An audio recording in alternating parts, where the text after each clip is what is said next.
Welcome back to Midwifery Wisdom Reacts. I am Meredith Strayhorn. I am a former doula and a student midwife, and also the PR director for Midwifery Wisdom Collective. And I am so glad to be back today. I have some amazing, beautiful Black birth workers with us today. I'm Jamaica like the country. I am a lactation professional. I'm a CLC in the hunt for my IBCLC very soon. I am a doula. I know. I'm gonna get there. I'm a doula. I work in public health under a maternal child health grant. So I'm basically out here in these streets in the community trying to de-stress pregnant women's lives in any way that I possibly can. I am Amanda Chandler. I am a community midwife located in Southern Indiana. I'm also licensed in Kentucky. These two humans are some of my favorite people on this earth. I love them dearly. So we are going to watch a video today. It is a birth center birth, a very adorable couple who have such love for each other. They're amazing. A little bit of a trigger warning. They do touch on loss. So just putting that out there before you watch the video. But we're really excited to watch this beautiful birth and get all of our reactions. So stay tuned.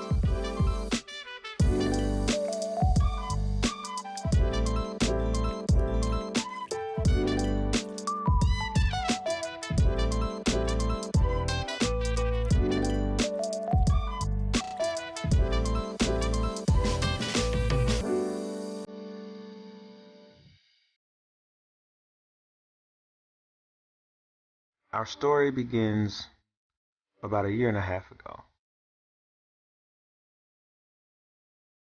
Where's the little?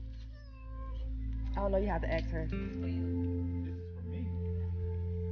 Thank you. I just remember there being so much joy in the process. Holy! I didn't expect his reaction to be the same as when I told him I was pregnant with Rain. When you get excited, you just run. Yeah, I You guess. didn't do that on our wedding day. It was literally like a dream come true. I mean, I've been dreaming of being a father since I was 13 years old. So fast forward, we, just living our lives and we're racking up them weeks. You know how you find out you're pregnant, you download the app and you're tracking everything because you're just so excited. That was me. And then one day it was just over. What was happening with my body, that I was losing a child. Like, I was in a dark place.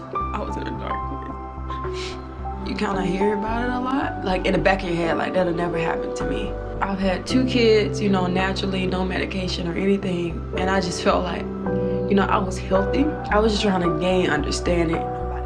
And as the days pass by, these wounds, they never really heal, but they do somewhat close. And eventually, it's not so hard to smile again.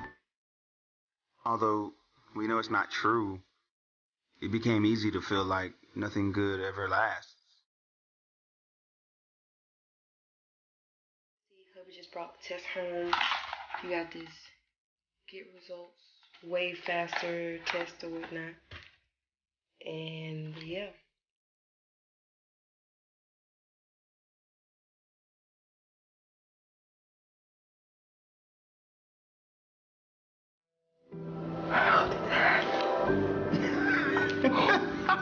Is it a pint test? Come here. I don't know how to feel. It's okay. I'm scared. I'm nervous. I'm just. Don't be scared at all, baby. What did we do? You know we did, girl. It's okay. It's okay. You know this is a blessing. I'm so scared. After that happened, I'm like, I never want to feel that again. I'd rather never get pregnant again to go through that. And now, after 9 long, hard months of both struggle and beauty, we arrive here, the final test.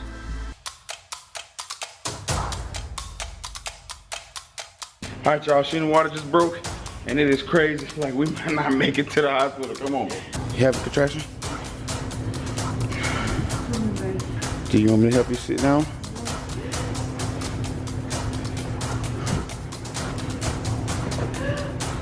See, her bonnet is still in place. She was saying she's not sure if she's gonna make it. She feels like she has to push. We're at the car. Do you think we should call an ambulance or do you think she should stay here? It's always up to you guys if you feel like the baby is coming that quickly and you need an ambulance there. I can tell you that I am 15 minutes from the birth center to get all my equipment. You can definitely stay where you are and we'll still try to get to you, but it's going to be longer for us to get to you than you to get to us. All right, here we come.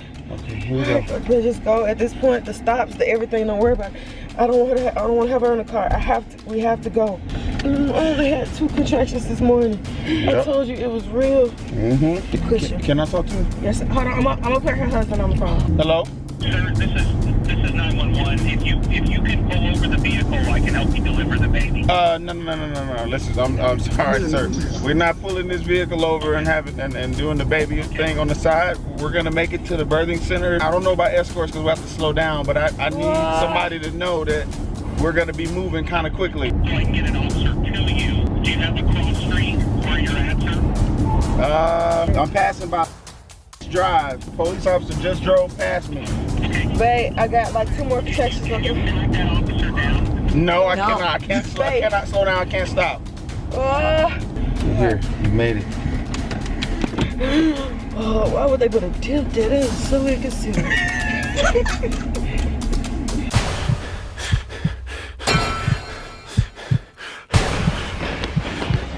In the handicap spot? He did. He ain't care. I mean, somebody else moved my car. Here are the keys. I mean, the mama was there. True. Well, that's longer than 10 minutes. That's longer than 15 minutes. She made it, and she's not unassisted. Okay. Nitrous. Okay, that's what that is. So f***ing lucky.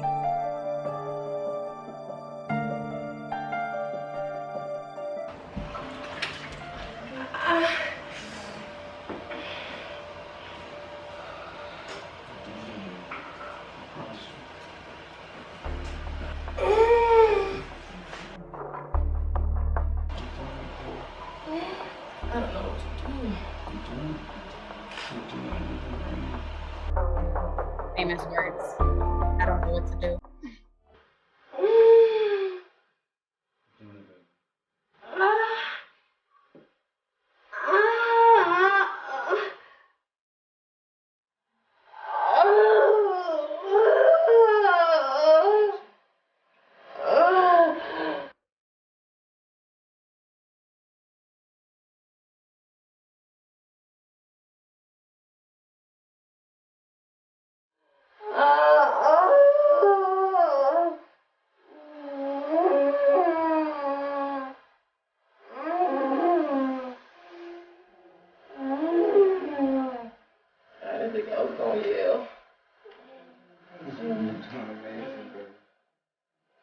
People are always so much louder in their heads than they are in real life.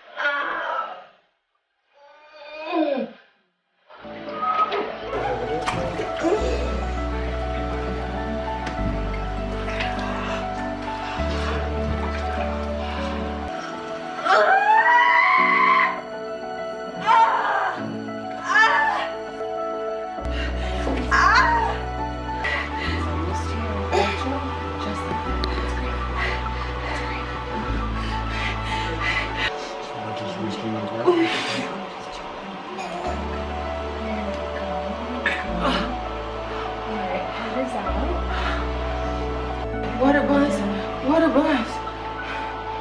You're doing it, baby.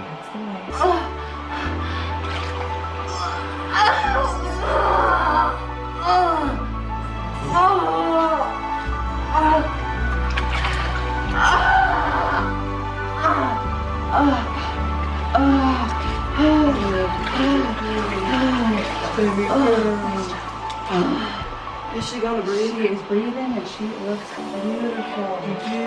I'm sorry for the hollering, guys. Hey, You're having a baby. It's worth hollering. you did it. Life is a miracle, lesson. Every trial and test is a lesson. Gotta speak the truth, stop guessing. You ain't got no room for doubts to ask questions. Now that you're the most powerful weapon.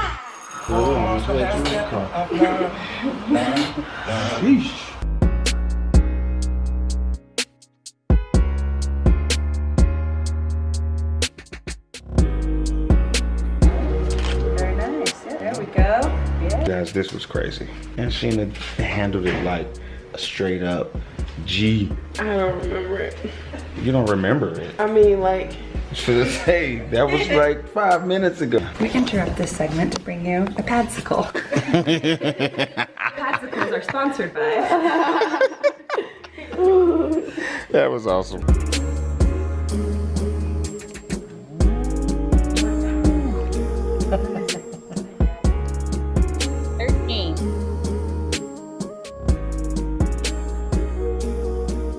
That was sweet. Right? That was misleading. That was clickbait. Yes. I thought we were gonna see a baby like, I don't know, 15 Oh. minutes. But no, I knew she wasn't gonna have that baby in the car. I'm like, she's talking too much. Yep. Yeah. She's talking too much. You see, when she started getting real silent, when she actually had that baby, like, she wasn't gonna have a baby in the car. All she could do is ask for water. That's Also- all. And then it wasn't even like, can I have some water? It was Water like buns. just the word. Water buns. Yeah, exactly. I will say, like, the one thing that caught me on this video, I know it was from 2019. This sounds really horrible, but they're a Black family. I would never recommend running stoplights or stop signs as a Black person. Okay. Thank you. Okay. Like, do you want to die? Do you want to die? Like, I was almost gonna ask, where are they? Like, yes. For one, where are they? And I mean, That you would feel safe enough. If the answer is America, it does not seem like that part. Well, and there were no street signs. Like he didn't see any street signs, so he didn't know what street he was on or what street. He didn't see any street signs, so they're on some random long street going to this birth center.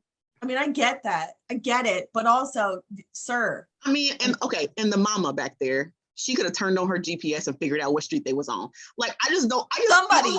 There was some things that people could have been doing at this point in time to make this a little bit easier, right? Mm-hmm. And I don't understand why they called the police in the first place. Like, I don't get it.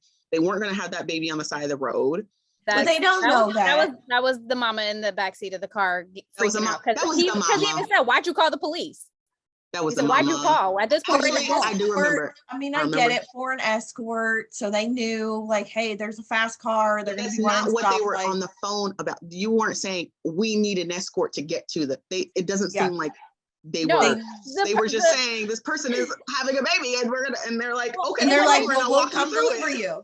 When they talked about the escort, she said, "Can you flag down the officer that just passed you?" And he's like, "No, I'm driving to the birth center. I'm not flagging anyone down. I'm not stopping anyone. I'm just going." Yeah. Like, so why are you calling? Why are you calling us? Like, we have had escorts to a hospital, but it was like prearranged because the dad was a police officer. Like, yeah. I mean, it could have been an escort. I mean, if they would have looped around and been like, "Why are you trying to pull you over?" That could have been sort of an escort. I figure a dispatcher should be able, at some point, be able to connect the two, especially if there's a police officer right there. I don't know. I don't know how it works. I don't know how it works either. I wouldn't have called them. Like, that part. I'm just gonna go. We're just gonna go. Yeah. And then it was like it was labeled unassisted, but that clearly was not. I mean, unassisted. Like, that's such a misnomer of what unassisted means nowadays. Sure. I think that's where it gets confusing. Like, unassisted as in like hands off. Yes, it's what you had. You had a very hands-off birth. However, you had nitrous. Dad caught the baby. He had nitrous. You had nitrous? Bruh. Yeah. Yes. But can I have that birth center? Right. Okay, can we talk about that? Can we talk about that birth center? I just want a birth center. What was that? What was that? And how long did that tub took? Like, no time to fill up. Seriously. Time to fill up. They must have a tankless water heater. Well, also, exactly. I was like, I bet you it was the video is, it's spliced. So we don't know exactly how much time it really took to fill up. We also know that it didn't take no 2 hours. Like, because she was not like our birth cubs. Exactly. It didn't take no 2 hours. 5 minutes.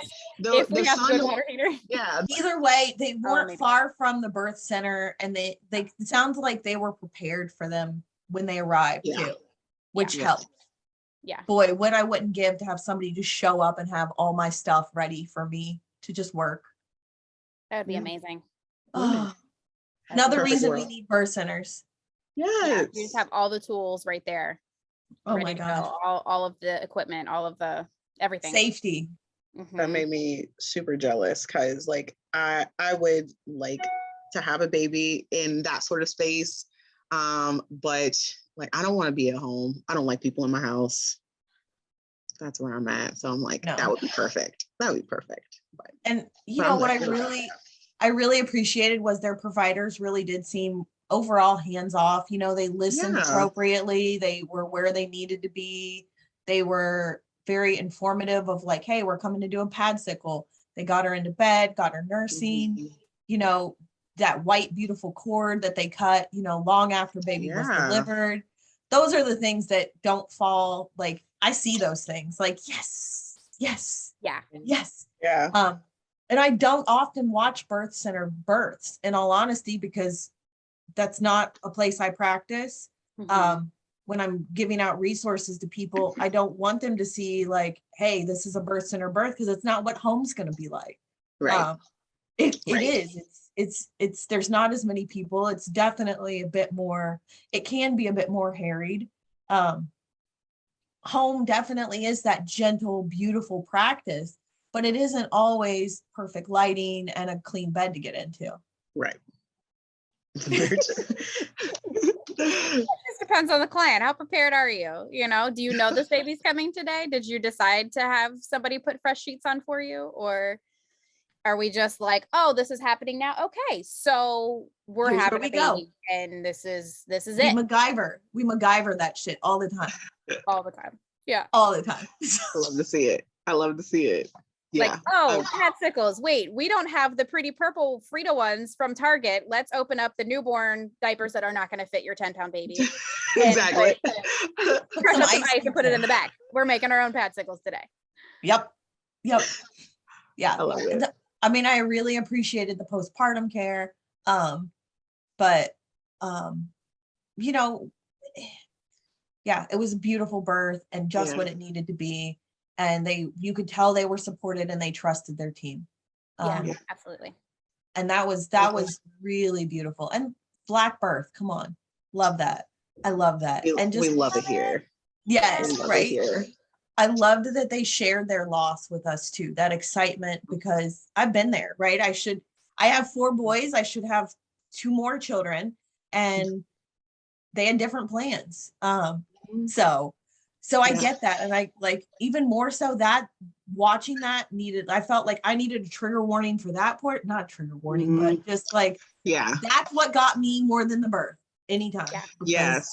It was just unexpected, because I thought we were going to be celebrating, and then it was like, what? Right. And darkness. And I was like, oh. Darkness. I'm like, oh. I automatically knew what that meant. But I mean, and like I said, that made me just kind of think on my experiences of like, I've been pregnant twice and I have 3 live children. So it can be like, you know, I don't know.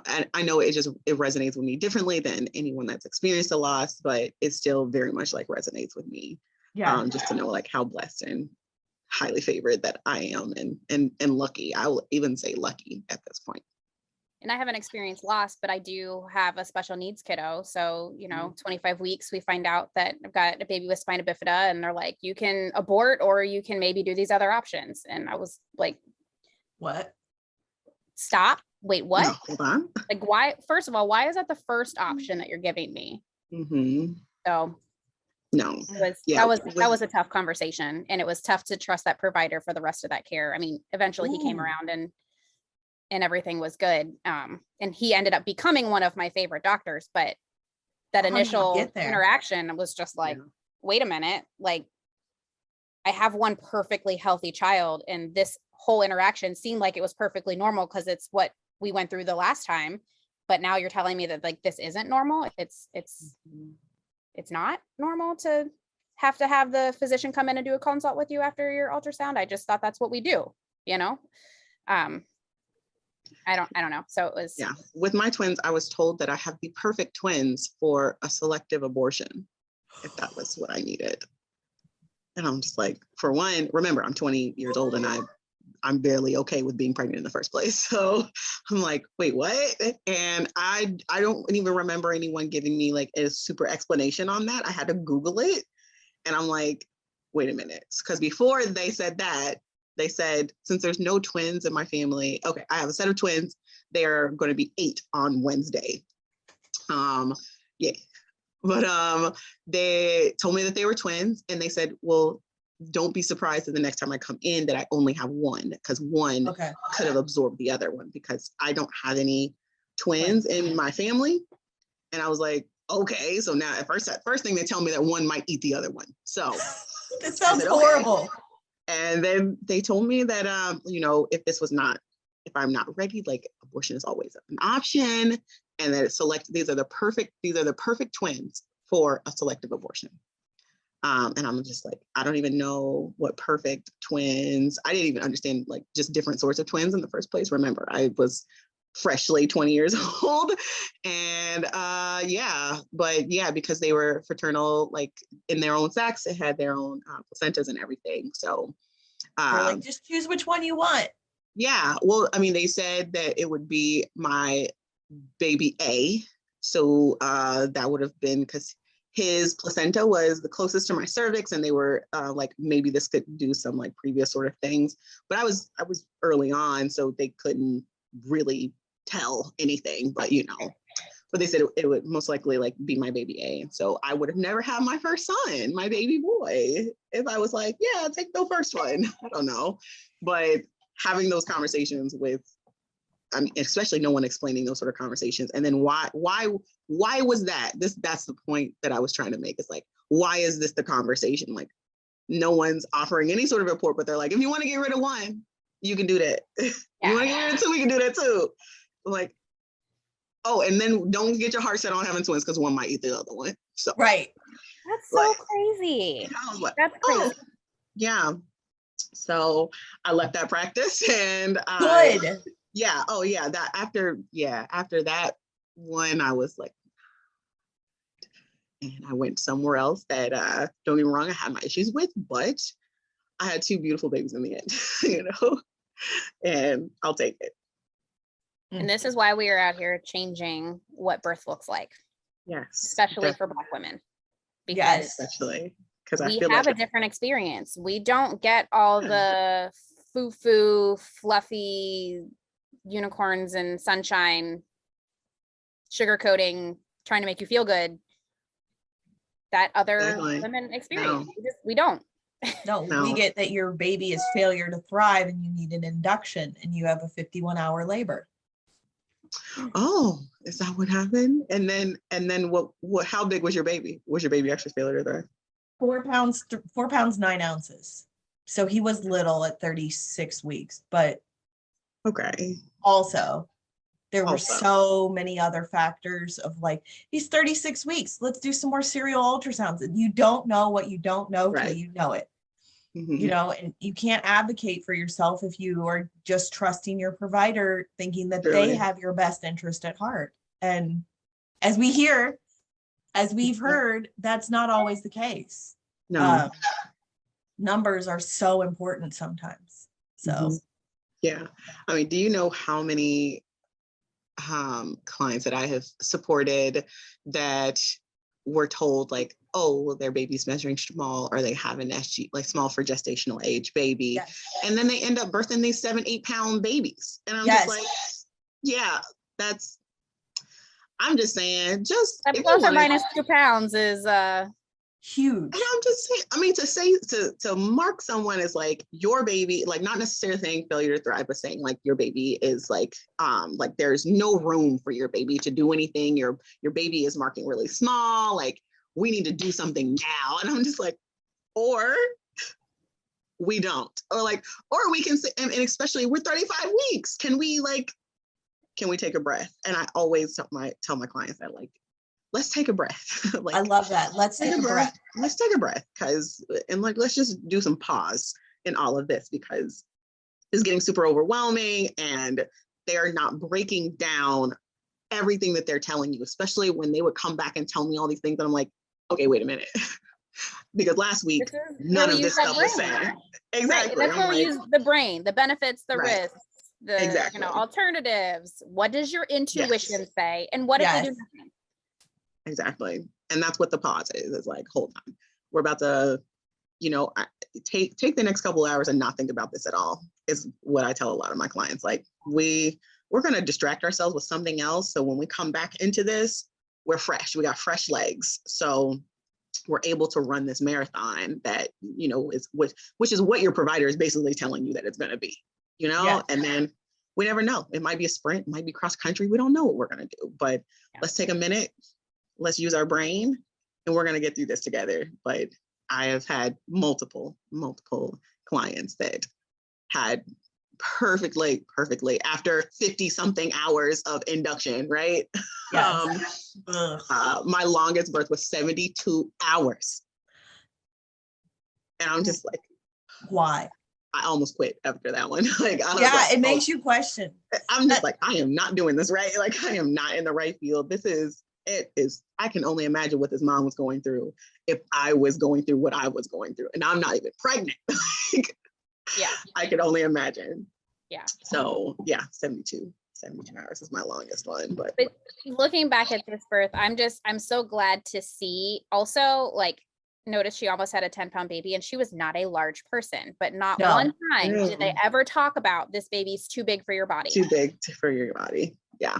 Or at whatever, at 37 weeks, let's go ahead and induce you before your baby gets too big. Or nothing. Right. She was just, we didn't see obviously, we jumped straight to like, hey, she's in labor, but there wasn't any mention of it. They seem to have really good communication and a really good relationship with their midwives. Yes. So like, I take that as those conversations probably didn't happen. No. Yeah, I take that as that also. No. You didn't hear any comments like, oh, well, if we would have had this baby 2 weeks ago, you know what I'm saying? Like, none of those snide or. Do we know how far along she was? I don't know if it said it in any of the notes. I want to say I saw 39 weeks somewhere. 39 weeks somewhere. I don't remember.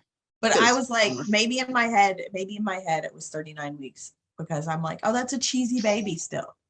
Yeah, because it was a cheesy baby. So yeah, it was definitely a cheesy baby. I would highly doubt that she was post-dates. No, especially at a birth center. I don't know, but I also really appreciated, like, again, we didn't see it, but it didn't seem like she came in and there was the harried rush. It was like she came in and got straight into that tub. Mm-hmm. It wasn't like, okay, you're here. Well, we've got to do a cervical exam to assess and monitor. It was very similar to how we practice, of like, cool, we're here to serve. Let's trust your body. And that's what they kept saying, is like, you've got this, mama. Like, can I let her move any way she felt she needed to move? I saw some like closed knees at one point. I was like, yes, closed knees. Okay. Yeah. And I loved how, like, when at one point the mom went on hands and knees and the midwife gently just kind of anchored her back down into the tub. Like, if you're going to push your baby out under the water. There weren't words. It was just like, here's what we need you to do. Mm-hmm. And it's almost, it almost looked like a really well rehearsed play, just because it was almost like choreographed. Yeah. Yes. You could tell that they'd done this midwifery team had done this in a way that they didn't need to communicate with words.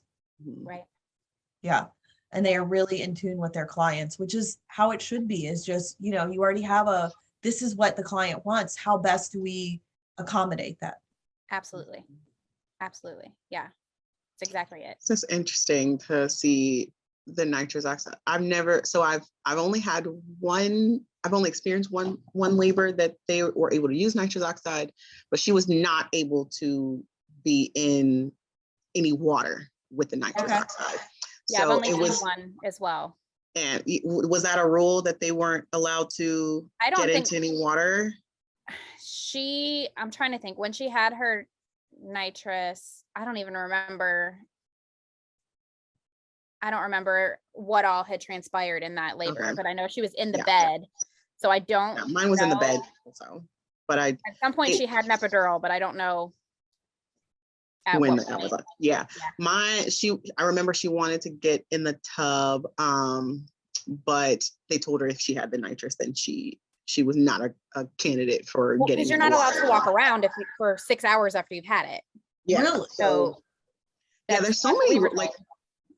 Because it can make you wobbly, unstable, unsteady. Yeah, they said that she's like a drowning risk. Like and actually I thought about that with this video because I remember the girl, like her going into the water, basically almost putting her head in the water. And I'm like, is that why they tell us that she couldn't have the nitrous in the water? Because she might drown herself. I mean, there's enough people around that we're not gonna let her drown, right? Right. But is this a risk that I didn't think about? Because I always thought like that's weird if she wants to be in the water and have for a second. I did have that thought though, like, oh, is she gonna? Okay, no, her head's coming back up. All right, she's good. She's good. Exactly. No, I was like, oh, she's back. She's back. But you know, at the peak of one of those contractions, she like lost her body. Like it kind of was like, which was great. Like that was her surrendering to it, and but she lost some tone, and I was like, okay, let's keep her head above the water though. Okay. Not drown the mama. Let's not drown the mama. Like that's great. But baby needs to stay in the water. Mama needs to stay out. Let's come out of the water. Yeah. Yep. There's balance here. I love it. But yeah, that was a good one. Thanks so much for joining us today with Midwifery Wisdom Reacts. We're so glad to have our guest today, and we hope that you will join us next time. See ya.